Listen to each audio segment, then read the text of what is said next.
Hello friends, welcome back to my YouTube channel. मैं हेमंत कुमार आप सभी का अपने YouTube channel from nothing to something में स्वागत करता हूं। ये हमारे लर्निंग सीरीज का पार्ट नंबर 8 स्विंग ट्रेडिंग होने वाला है और हम जानेंगे इस वीडियो में कि स्विंग ट्रेडिंग क्या होती है और हम उससे स्विंग ट्रेडिंग करके मार्केट में कैसा एक अच्छा पैसा अर्न कर सकते हैं। ठीक है दोस्तों, तो चलिए स्टार्ट करते हैं वीडियो को। तो what is swing trading?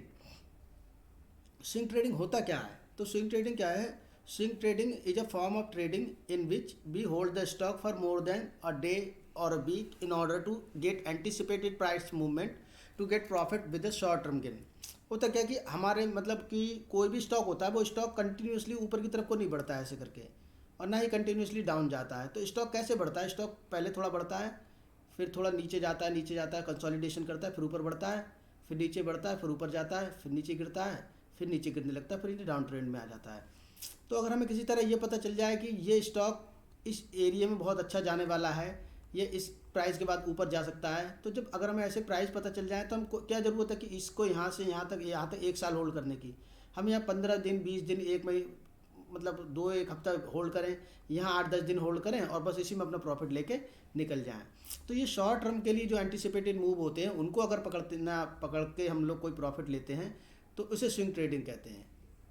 Investing का तो मतलब क्या है, आपने यहाँ खरीदा, वो ऊपर आ रहा है, नीचे आ रहा है, तब भी आपने नहीं बेचा, फिर ऊपर चला गया, फिर वो नीचे आया, तो मतलब आप उसे बेचते ही नहीं, तो वो इन्वेस्टिंग हो जाती है। स्विंग ट्रेडिंग क्या होती है कि आपको किसी तरह ये पता चल जाए कि ये स्टॉक इसके लेवल के ऊपर जाके बहुत तेज जाएगा, तो आपने यहाँ बाई कर लिया, यहाँ कहीं अपना थोड़ा नीचे आया तो आपने बेच दिया, तो इसे स्विंग ट्रेडिंग कहते हैं। तो हम देख लेते हैं हम स्विंग ट्रेडिंग कैसे कर सकते हैं।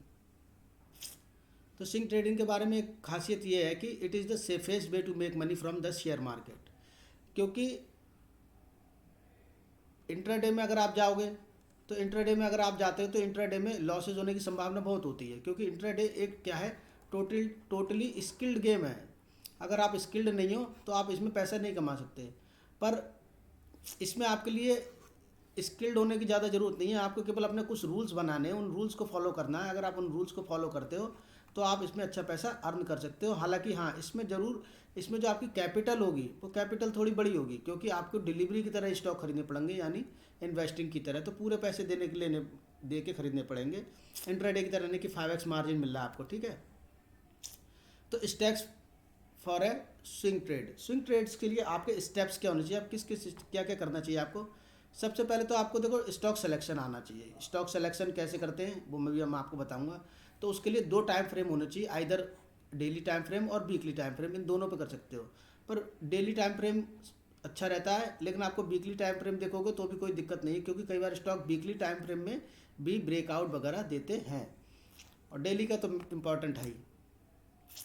फिर आपको उसमें अपनी एंट्री का प्रॉपर जो आपका सेटअप होता है, उसको देखना पड़ेगा, कि उसको ढूंढना पड़ेगा कि वाकई में इसमें एंट्री बन रही है या नहीं बन रही है। क्योंकि ऐसा नहीं है कि आपको दिखाई दिया और आप एंटर कर गए, क्योंकि पैसा आप लोगों का हार्ड अर्न मनी है, इसलिए। फिर जब हमें एंट्री मिल जाती है तो उसके साथ में हमें एसएल भी देखना पड़ता है कि स्टॉप लॉस कितना होगा, कि हम मिनिमम इसमें कितना रुपए का स्टॉप लॉस होगा और कितने रुपए का हमारा टारगेट हो सकता है, और रिस्क टू रिवॉर्ड रेशियो होगा। देखो, लॉस में नहीं जाना, अगर एक बार प्रॉफिट में आ गए तो ये स्टॉप लॉस को ट्रेल कर सकते हो आप। Patiently waiting till stop loss और टारगेट।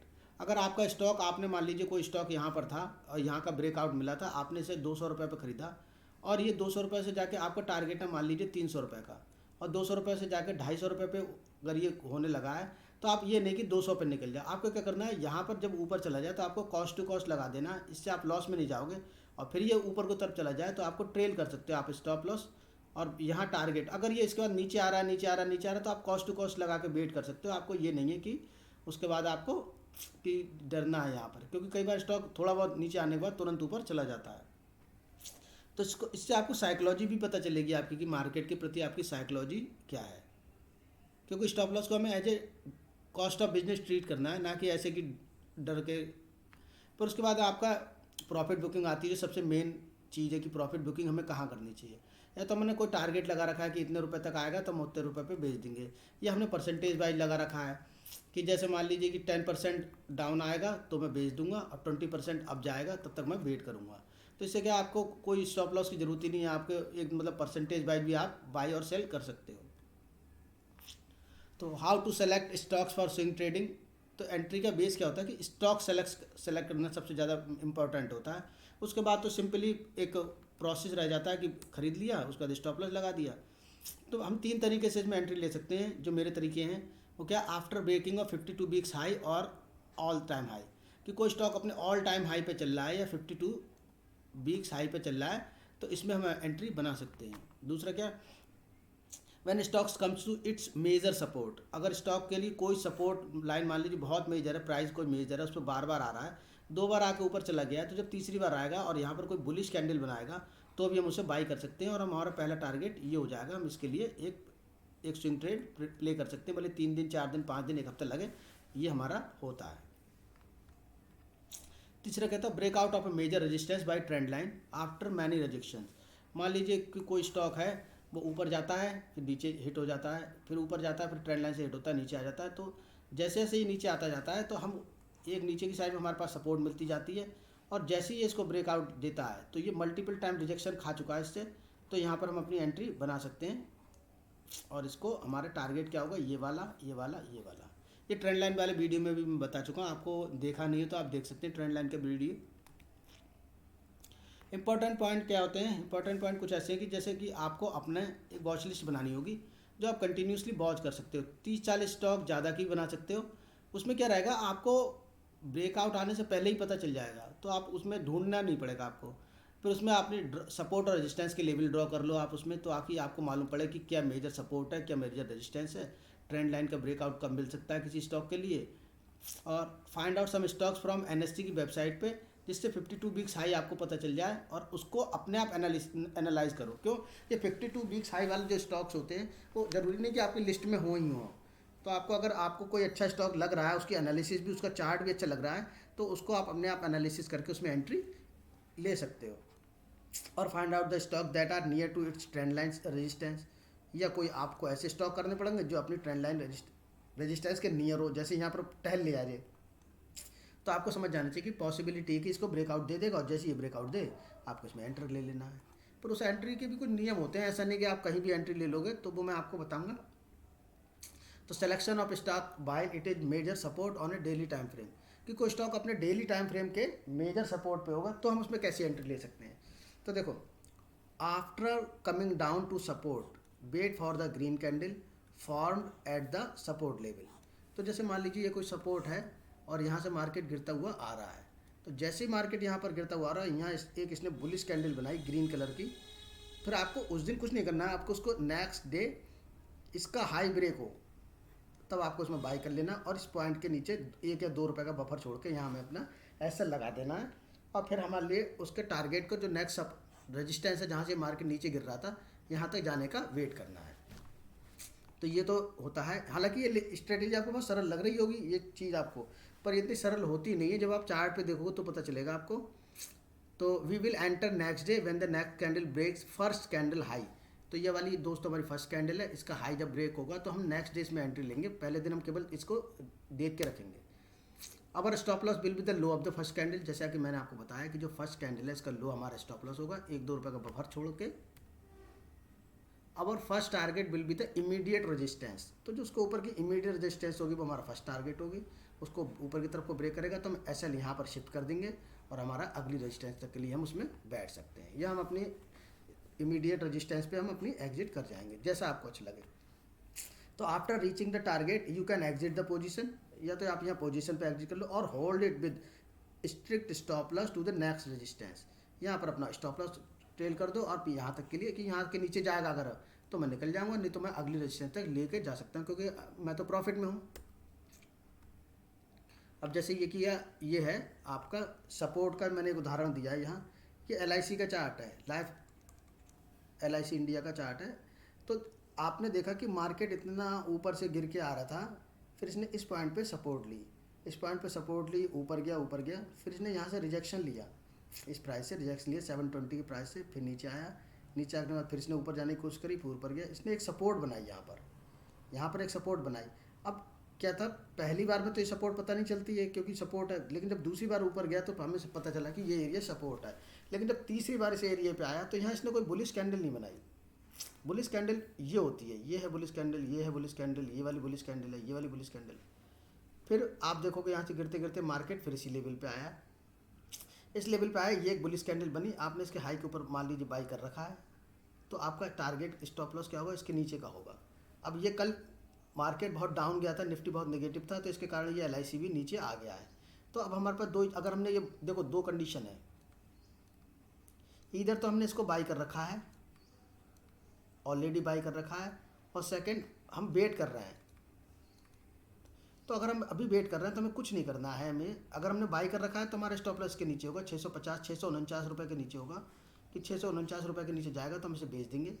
और अगर हमने वेटिंग कर रहे हैं हम, तो अब हम यहाँ पर दोबारा एक बुलिश कैंडल बनने का वेट करेंगे। अब उसमें रीज़न क्या है कि मैं कह रहा हूँ इतनी बड़ी कैंडल के बाद भी बुलिश कैंडल बनने का वेट करेंगे, तो उसका रीज़न ये है, उसका जो मेन रीज़न ये है, वो मेन रीज़न ये है कि यहाँ पर ये सपोर्ट जो है बहुत स्ट्रांग है, और ये कैंडल बनने का ये भी मतलब हो सकता है कि कल के दिन निफ्टी बहुत नेगेटिव था, तो पूरे मार्केट ने उस नेगेटिवनेस को जो शो किया वो इसने भी, LIC ने भी कर दिया। तो हो सकता है कि कल की डेट में यहाँ पर एक ग्रीन कैंडल बन जाए और फिर मार्केट इसको ऊपर चला जाए, फिर मार्केट यहाँ पर इससे थोड़ा रेजिस्टेंस खाए, नीचे आ जाए और फिर इसके ऊपर चला जाए। और अगर ये इसके ऊपर निकलता है 705, 720 वाले इस एरिया के ऊपर निकलता है, तो ये आपको आने वाले दिनों में अच्छा मोमेंटम दे सकता है। ये तो हमारा पहला चार्ट हो गया LIC का, जो अपनी मेजर सपोर्ट पे भी आ रहा है। और अगर आपको अब मान लीजिए यहाँ नहीं लेना है, मान लीजिए आपको यहाँ डर लग रहा है कि यहाँ ग्रीन कैंडल बनी तब भी नहीं लिया, तो आप ये रेजिस्टेंस इस ट्रेंड लाइन का वेट कर सकते हैं, इस ट्रेंड लाइन के ब्रेकआउट पे भी ट्रेड ले सकते हैं। अब LIC को मैंने इसलिए भी चुना है क्योंकि LIC ऑलरेडी बहुत ज़्यादा डाउन है, 900 रुपये से निकल के 600 रुपये पे आ गया है, काफ़ी करेक्ट हो चुका है ये स्टॉक, और ये इस एरिया में बहुत दिन से घूम रहा है, 16 जून से घूम रहा है। तो 16 जून से 16 सितंबर हो गया, जून के बाद जुलाई, अगस्त, सितंबर, 3 महीने हो गए इसको। हो सकता है ये नीचे की साइड को ब्रेक कर जाए, अगर ये अब आके नीचे की साइड को ब्रेक करता है तो हम इसमें वेट करेंगे, हम दोबारा इसमें सपोर्ट और रेजिस्टेंस के लेवल अपने ड्रॉ करके अपने पास सेव रखेंगे इस चार्ट को। ये दूसरा ओरिएंटल एरोमेटिक्स का चार्ट। तो ओरिएंटल एरोमेटिक्स ने क्या किया, ये इसके लिए भी बहुत सपोर्ट का एरिया है ये यहाँ पर। तो ये क्या करता है, नीचे से तो ऊपर चला जाता है, पर ये जो पहली वाली मेजर सपोर्ट थी उसको एज ए रेजिस्टेंस ट्रीट करता है और ये फिर वहाँ से गिर जाता है, ये हमेशा इसके ऊपर जा नहीं पाया है। तो ये अभी भी 2 दिन पहले इसके ऊपर उठ के गया था। तो अब हमें भी इस पर भी क्या करना है, हमें इसमें भी 2 चीज़ें कर सकते हैं कि अब हम दोबारा आने के बाद इधर वेट कर रहे हैं। देखो जो अभी निफ्टी नेगेटिव चल रहा है, ये क्या होता है, कई बार स्टॉक ने यहाँ से मान लीजिए ब्रेकआउट दिया, ब्रेकआउट देने के बाद जब ये नीचे आ रहा है तो क्या होता है, यहाँ पर सब रिटेलर ने खरीद लिया हुआ उसको। तो जब रिटेलर को एग्जिट करने के लिए स्मार्ट मनी क्या करता है, मार्केट को धीरे धीरे धीरे धीरे नीचे लाते हैं और फिर यहीं से जाके मार्केट पलट जाएगा, ताकि आपको जो लगे कि आपने अगर यहाँ पर बाई भी कर लिया, इस प्राइस पे बाई भी कर लिया, आपको ऐसा लिया नीचे है, तो वो क्या करेंगे, आपको हटाने के लिए वो यहाँ तक आएंगे नीचे तक, ताकि आप उसमें एग्जिट कर जाएं और फिर ये स्टॉक ऊपर चला जाए। क्योंकि अगर स्टॉक को इतना ही गिरना होता तो ये इतने दिन से कंसोलिडेशन कर रहे थे, गिरा क्यों नहीं, नीचे क्यों नहीं गया। तो ये सिर्फ रिटेलर्स का पैसा खाने का तरीके हैं। हो सकता है ये इससे नीचे आ जाए, मैं ये नहीं कह रहा, पर अगर इसके नीचे आएगा तो हम इसमें बाई की एंट्री नहीं बनाएंगे। और अगर हमने यहाँ पर बाई की एंट्री बना रखी होगी तो हमारा stop loss cost to cost आ गया होगा, तो हम इसमें लॉस नहीं लेके जाएंगे। ये कुछ तरीके होते हैं कि अगर हमारे प्राइस के बाहर निकल गया है तो हम जाएंगे नहीं। और वैसे भी अगर आपने यहाँ पर बाई करा होता तो आपको जो पहला टारगेट होता वो यहाँ पर अचीव हो गया होता, 600 रुपये पे आप यहाँ एग्जिट कर गए होते, ये आपका स्टॉप लॉस के नीचे होता और आप इसको यहाँ तक ट्रेल कर सकते थे। नीचे आया तो आप प्रॉफिट लेके अपना एग्जिट हो गया, दोबारा ऊपर जाएगा मैं दोबारा खरीद लूँगा, ये होते हैं। अब entry according to trend line breakout after many rejections on a daily time frame. तो ये मैं आपको ट्रेंड लाइन वाले वीडियो में बता चुका हूँ। अगर मान लीजिए ये कोई ट्रेंड लाइन है और इससे मार्केट बार बार रिजेक्शन ले रहा है तो इसमें आप एंट्री कैसे ले सकते हो। तो you can enter the trade just after successful breakout of trend line.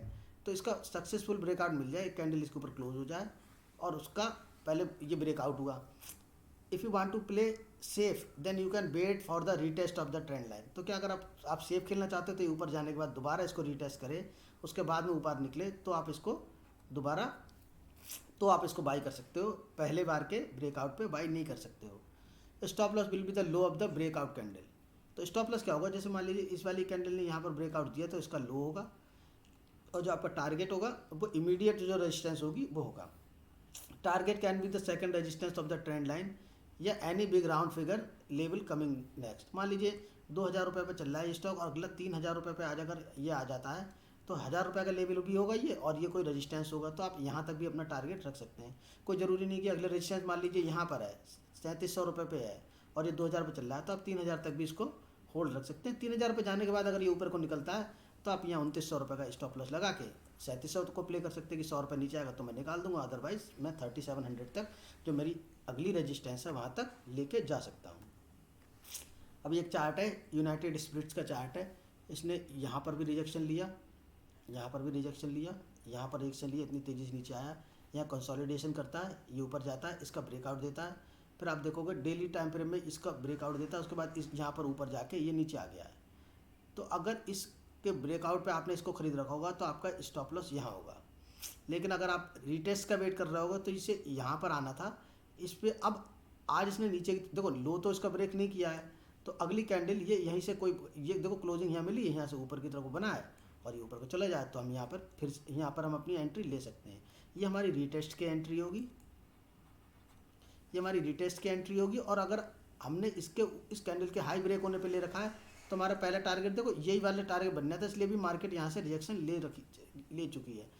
तो यहाँ से यहाँ तक का टारगेट तो हमें क्या करना है, इन दोनों लेवलों को वेट क्रॉस होने का वेट करना है। फिर हमारा जो अगला टारगेट होगा वो 925 का होगा, उसका अगला जो टारगेट हो जाएगा वो जो हो जाएगा 950 का, और जो मेन टारगेट हो जाएगा वो हो जाएगा ₹1000 1000 प्लस का 1015 रुपये का अप्रॉक्स। तो ये कुछ तरीके होते हैं कि एंट्री लेने के, क्योंकि उसके पीछे रीज़न क्या है देखो कि ये कोई ऐसी चीज़ नहीं, स्विंग ट्रेडिंग या कोई भी ये सब वो तरीके नहीं जो आपको ना पता हो। तो आपने किसी ने भी इस ट्रेंड लाइन के ब्रेकआउट पे यहाँ पर लेने की खरीदने की सोची तो ये इसके लिए मेजर रेजिस्टेंस था जहाँ से मार्केट पहली बार गिरा था। तो अगर आप यहाँ एंट्री लेते हो और पहला मेजर रेजिस्टेंस ये पड़ रहा है तो आप यहाँ पर एग्जिट नहीं कर सकते, यहाँ पर आप बाई नहीं कर सकते, आपको इसको ब्रेक होने का वेट करना पड़ेगा, नहीं तो आप यहाँ रिटेस्ट का वेट कर सकते हो। अब अगर मार्केट दोबारा इस लेवल पे जाता है तो इसको ब्रेक 90% इसको ब्रेक कर जाएगा। मार्केट में गारंटी किसी चीज़ की नहीं है, पर ये 90% कर जाएगा। उसके पीछे रीज़न क्या है कि अगर मार्केट नेगेटिव है तो ये यहीं से नीचे चला जाएगा दोबारा, और अगर इसका स्टॉक ये पॉजिटिव है तो यहाँ से, क्योंकि कल का जो मूवमेंट है ये कल का मूवमेंट केवल स्टॉक का मूवमेंट नहीं दिखा रहा है, ये अकॉर्डिंग टू निफ्टी, क्योंकि जब ग्लोबल सिनारियो नेगेटिव हो और निफ्टी भी नेगेटिव हो उसके साथ में, क्योंकि बैंक निफ्टी अपने हाई से वापस आया, निफ्टी बैंक निफ्टी एक दूसरे को लगभग फॉलो करते हैं, तो निफ्टी का भी गिरना स्वाभाविक था। निफ्टी वीक भी चल रहा है इस समय, तो इसलिए ये नीचे आ गया। तो हो सकता है आने वाले दिनों में ये आपको ब्रेकआउट देता हुआ दिखाई दे ऊपर की साइड। अब entry with the all time high और 52 weeks high on a daily time frame. तो डेली टाइम फ्रेम पे 52 वीक्स हाई के लिए हम कैसे वो कर सकते हैं, तो मैं आपको इसमें कुछ चीज़ें बताता हूँ। सी the price movement before the breakout. तो क्या है, जैसे मान लीजिए ये जो लाइन है ये 52 वीक्स हाई है, यहाँ से मार्केट कई बार टकराता है, नीचे आ जाता है, नीचे आ जाता है, फिर ये नीचे चला जाता है, फिर नीचे से आ रहा है, तो ठीक है। तो इसमें लिखा है see the price movement before the breakout. If your selected stock is coming from very deep and given the breakout without any consolidation then leave the stock. अगर ये ऊपर आ रहा है और इसने एकदम से ऊपर को ब्रेकआउट दे दिया है तो आपको इस स्टॉक को छोड़ देना है, आपको इस स्टॉक में ट्रेड नहीं करना है। और enter it only after successful retest of the wall with volume confirmation. और क्या करता है कि स्टॉक ऊपर तो चले जाता है लेकिन वहीं से गिरने लगता है और यहाँ पर आता है जो इसके लिए जो पहले इसके लिए रेजिस्टेंस हो रहा था जो एरिया, उसी पे आता है और फिर यहाँ पर एक बुलिश कैंडल बनाता है, तब आप इसमें ट्रेड ले सकते हो। क्योंकि अब इसने क्या करता है, अगर ये इसको गिरना था तो ये इतना स्ट्रांग है कि स्टॉक नीचे तो आया अपने हाई पे लगा के, पर उसने अपनी जो सपोर्ट थी उसको ब्रेक नहीं किया और वहीं से ये ऊपर चला गया, तो इसे रिटेस्ट कहते हैं। तो आप रिटेस्ट पे और वॉल्यूम कंफर्मेशन, आप इसमें वॉल्यूम देख सकते हो कि कैंडल अगर ग्रीन साइड की बड़ी बड़ी कैंडल बन रही है डेली टाइम फ्रेम पे, तो आप इसमें एंट्री कर सकते हो। और लिखा है ऑल टाइम फिक्स के लिए, ऑल टाइम हाई के लिए there is no fix target. तो इसके लिए कोई फिक्स टारगेट नहीं हो सकता, हम ट्रेल कर सकते हैं। जैसे ऊपर गया फिर एक रेड कैंडल बनाई बीच में, हम रेड कैंडल के लो पे लगा देंगे, फिर ऊपर जाते रहेंगे, ऐसे करके हम ट्रेल कर सकते हैं। या ऊपर कोई राउंड, मान लीजिए ये स्टॉक 1500 रुपये पर चल रहा है, मान लीजिए 3000 रुपये पर चल रहा है और इधर 4000 का कोई लेवल है, राउंड फिगर का लेवल है, तो हम 3000 से 4000 तक होल्ड कर सकते हैं और उसे स्टॉप लॉस को ट्रेल कर सकते हैं। If the stock takes few days for consolidation before breakout, अगर इसने ब्रेकआउट से पहले यहाँ पर कंसोलिडेशन ले रखा होता और उसके बाद ब्रेकआउट करा, तो इसमें हमारी डायरेक्ट एंट्री बन जाती, क्योंकि हमें मालूम है कि अगर स्टॉक को गिरना होता तो यहीं से नीचे गिर चुका होता, इसको ऊपर की साइड में ब्रेकआउट दिया है तो most of the chances there are कि ये ऊपर की साइड को जाएगा। Our stop loss will be the low price of the breakout candle. तो यहाँ पर जो ब्रेकआउट कैंडल होती वो हमारे लिए सबसे इंपॉर्टेंट होती, इसका लो के 1-2 रुपये का बफर छोड़ के हमें इसके ऊपर बाइंग कर सकते थे। देखो बाइंग करने का तरीका सब में लगभग एक ही है कि कोई एरिया को क्रॉस करना चाहिए, चाहे वो ट्रेंड लाइन हो, चाहे वो रेजिस्टेंस हो, चाहे वो सपोर्ट से ब्रेकआउट ले रहा हो, ठीक है ना। 52 वीक्स हाई भी क्या है, 52 वीक्स हाई भी तो एक तरीके की बाउंड्री को ब्रेक करके बाहर जा रहा है, ब्रेकआउट है वो भी। तो psychology should be patient for stop loss और टारगेट, तो आपको इसमें पेशेंस होना पड़ेगा कि आप ऊपर की तरफ को अगर आपने 4,000 का टारगेट रखा है और ये 3,500 पे पहुंच गया है, तो आपको यहाँ क्या करना है, कॉस्ट टू कॉस्ट लगा के रखना है और उसके बाद में 4,000 का वेट करना है। अगर ये 3,500 से नीचे लौट के आता है तो आप थोड़े बहुत प्रॉफिट में इसको निकाल सकते हैं, क्योंकि लॉस नहीं लेना है। एटलीस्ट ट्रेडिंग चार्जेस तो हमें अपने पास से देना है ही नहीं। Trail your stop loss at the entry और 10% प्रॉफिट। तो क्या करो, 10% प्रॉफिट मिल गया, मान लीजिए आपका 3,000 का स्टॉक है और वो 300 रुपये ऊपर बढ़ गया है और जाना है 4,000 रुपये, यानी हैं तो आपको 300 रुपये ऊपर बढ़ गया, तो अपने 10% पे अपना प्रॉफिट लगा लो, ताकि अगर stock near to your target, अगर स्टॉक नियर के अपने टारगेट के करीब है तो अपना 10% पे अपना एसेट शिफ्ट कर दो, ताकि in any negative scenario you can hold your some profit और बिग लॉस से बच सको। मान लीजिए आपका 30 रुपये का स्टॉप लॉस है और आपके पास 100 स्टॉक पड़े हुए हैं, तो ये आपके 3,000 रुपये होगा। तो इसके बेटर आपने क्या करा, इसको 30 रुपये हैं, 100 स्टॉक पड़े हुए हैं, 30 रुपये का स्टॉप लॉस है, तो आपने प्लस के 10 रुपये लगा दिया। तो अगर कुछ भी होता है तो 1,000 रुपये आप इसमें से लेके जाओगे, आपका ट्रेडिंग चार्ज लॉस नहीं होगा। इट मीन्स कि स्टॉप लॉस प्लस 10 रुपये आपने ज़्यादा लगा दिए उसमें, ताकि आपका प्राइस थोड़ा सा ऊपर का आ गया, आप इसमें बड़ा लॉस लेने से भी बचोगे जो आपका लॉस होने वाला।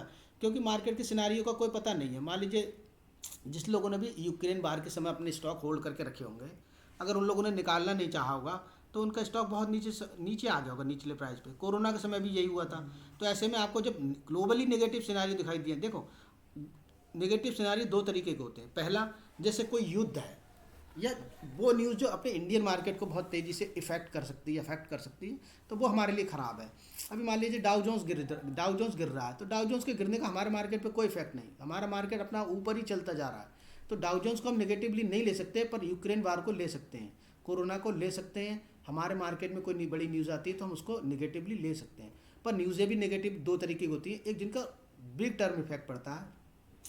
मान लीजिए कोई ऐसी खराब घटना हुई जिसका एक दिन इफेक्ट पड़ा इंडियन मार्केट पे, डाउन आया फिर ऊपर चला गया, तो आपको उनसे इफेक्टेड नहीं होना।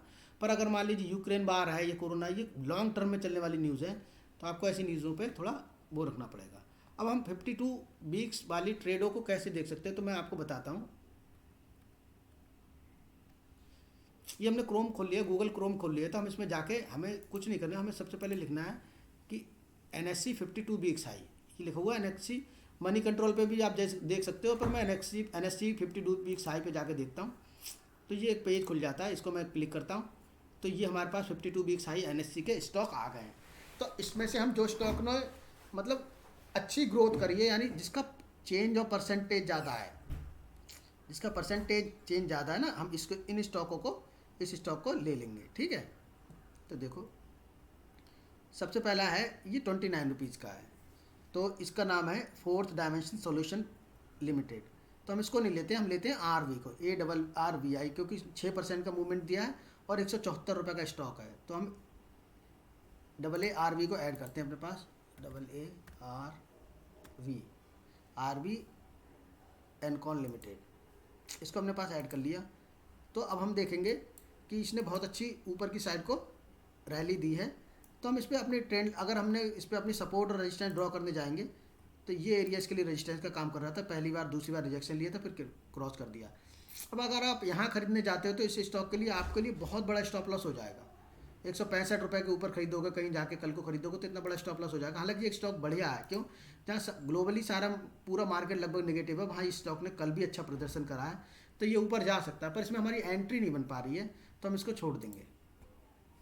तो उसके बाद हम देखते हैं, ये 10% है एशियन होटल्स लिमिटेड, AHLEAST। अब हम AHLEAST इसको देखेंगे, तो इसको हमने अपने चार्ट पे खोला, ऐड करा, तो ये आप देखोगे ये स्टॉक अच्छा लग रहा है। उसके पीछे रीज़न क्या है, एक तो इसने कंसोलिडेशन दिया है बहुत ज़्यादा 200 के प्राइस पे, यहाँ बहुत दिन घुमाई है। ये देखो इसने ना तो ऊपर की साइड को ब्रेकआउट दिया, ना ही नीचे की साइड को ब्रेकआउट दिया। ऊपर से नीचे भी आया तो यहाँ से हैमर कैंडल बना के ऊपर चला गया, पर इसमें भी हमारी एंट्री थोड़ी लेट हो गई। अगर ये वाली कैंडल के समय पे हमें ध्यान होता तो हम इसको बाई कर चुके होते और हमारे नीचे का स्टॉप लॉस होता, तो ये हमारे टारगेट से ऊपर चला जाता। और इसका हमारा जो मेन टारगेट होने वाला है, तो देखो टारगेट दो तरीके से नापे जा सकते हैं दोस्तों। पहला टारगेट तो क्या होता है कि हमने इसकी जो सपोर्ट है, जहाँ से मार्केट ये लगभग ऊपर आया है, इसको हमने नाप लिया। तो हम इसमें नाप लिया और इसमें हमने एक प्राइस रेंज जो होता है उसको आप चाहे तो ऐसे लगा सकते हैं। ये क्या है, 66 रुपये का लगभग ये प्राइस रेंज है। तो इसके ऊपर 66 चले जाओ, ये 343 का हमारा पहला टारगेट होता है यहाँ से, क्योंकि इतने ही एरिया में मार्केट घूमा है। तो ये पहला टारगेट हमारा ये होता, और दूसरा टारगेट इसमें हमारा हो जाता 400 रुपीज़ का, क्योंकि राउंड लेवल 300 रुपये के बाद राउंड लेवल 400 रुपये का ही है। तो ये हो जाता। आइधर हम परसेंटेज वाइज भी जा सकते थे। देखो ये भी अगर आप देखोगे 65 पॉइंट इस स्टॉक के लिए 23% होता है, तो 23% बहुत है किसी भी स्टॉक में प्रॉफिट के लिए। तो हम ये हमारी रेंज से ये भी बाहर निकल चुका है, तो इसलिए हम इसमें एंट्री नहीं लेंगे। अब हम और किसी स्टॉक पे आते हैं। उसके बाद में हम स्टॉक देखते हैं, अंबुजा सीमेंट चल रहा है, ये कल को -3.82% गिरा है। फिर ये अपोलो टायर है, अपोलो टायर भी कल को नीचे गिरा है। हम केवल वो देखेंगे जो अभी ये कहा था भारत डायनेमिक्स लिमिटेड, BDL, तो हम BDL को ऐड करते हैं अपने पास, BDL। तो आपको ऐसे देखना है, आपको केवल अपनी एनालिसिस देनी है। तो अब आप देखो BDL का चार्ट देखोगे तो जो भी चीज़ें मैंने आपको बताई, अब BDL में हम एक सपोर्ट रेजिस्टेंस ड्रॉ कर लेते हैं। तो ये चूँकि थोड़ा ऊपर नीचे चल रहा है, तो इसमें हम अपनी देखो, ये तो हमारे लिए रेजिस्टेंस का काम करेगा। ये हमारे लिए सपोर्ट, एक पहली सपोर्ट ये हो गई, दूसरी सपोर्ट ये हो गई, ये हमारे लिए 2 सपोर्टों के जोन हो गए। अब आप इस स्टॉक की खासियत देखो कि ये स्टॉक यहाँ से ऊपर जा रहा था, यहाँ से गिरा, तो गिरने के बाद इसने इतने दिन कंसोलिडेशन करा BDL ने। कंसोलिडेशन करने के बाद इसने यहाँ पर ब्रेकआउट दिया है। तो अब ये, और कल मार्केट इतना निगेटिव था, जहाँ एक और आप देखोगे Muthoot finance, MTR tech, McDonald और नौकरी और नवीन फ्लोरिन और OL, Paytm, PEL, Polycab, SBIN, Sensex वगैरह सारे जो स्टॉक है, टाटा के जो स्टॉक हैं, टेक्केम, टोरेंट पावर, ये सब नेगेटिव है। वहाँ ये BDL का स्टॉक पॉजिटिव है। इट मीन्स की बात ये है कि हालांकि ये गिरा है लेकिन ये अपने निगेटिव नहीं हुआ। तो इसमें हम कल अपनी बाइंग बना सकते हैं। स्विंग ट्रेडिंग के लिए आप लोग इसमें अपनी बाइंग बना सकते हो। तो इसका क्या है, 920 पे चल रहा है, 1000 इसके लिए एक राउंड फिगर। तो हमारा जो पहला टारगेट होगा वो 1000 रुपीज़ का होगा। और अगर आप इस रेंज को देखते हो प्राइस चार्ट के हिसाब से, तो ये है आपकी 270 रुपीज़ की है। तो यहाँ से हम 270 रुपीज़ ऊपर जाएंगे, 255, तो हम थोड़ा नीचे ही जाते हैं, 260 पे चलते हैं।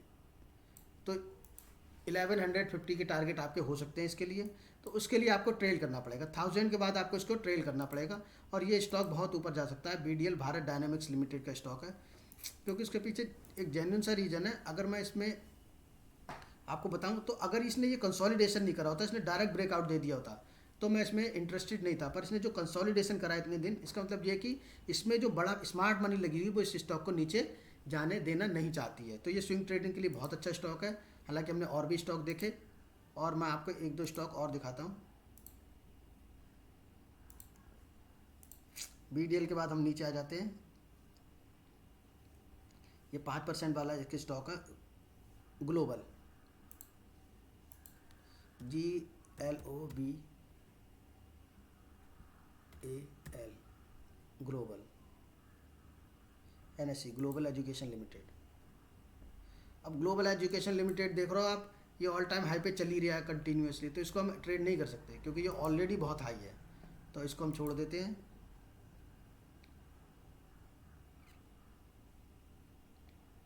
एक ये 4 जी है, क्षितिज पॉलीलाइन लिमिटेड, KSHIT, क्षितिज। अब ये स्टॉक ऐसा है, ये स्टॉक ने भी अपना हाई तोड़ा है, पर इसका चार्ट देख रहे हो आप, कोई चार्ट, इसका कोई लॉजिक नहीं। इट मीन्स इसके प्रोमोटर ही, और ये अभी अगस्त में इसकी ओपनिंग हुई है और प्रोमोटर ही इसको ऊपर लेके जा रहे हैं।